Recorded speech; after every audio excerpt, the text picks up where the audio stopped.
orang perempuan boleh tak nak pakai wangi-wangian? Soalan ni jawapan dia kena perincikan sikit. Sebab apa? Sebab perempuan ni hampa boleh pakai wangi-wangian. Dia adalah sunat. Kita nak ikut Nabi. Tapi yang hampa kena bagi perhatian, jenis minyak wangi yang hampa kena pakai kat badan hampa tu yang tak bau kuat. Tak bau kuat tu macam mana? Tak bau yang kita boleh menarik perhatian orang lelaki. Hampa kena ingat, hampa orang perempuan. Orang perempuan ni adalah satu hiasan dan juga tarikan bagi orang lelaki. Jadi bau, penampilan dan sebagainya, make up semua ni hampa kena jaga.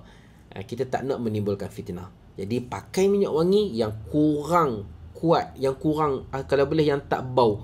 Biar habuan kita nak bagi tak berbusuk badan kita aja. Tu saja cukup.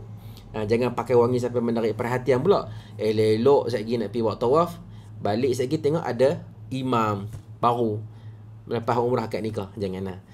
Kalau jumpa jodoh tak apa lah kan. Cuma nak katanya tak boleh tarik perhatian lelaki.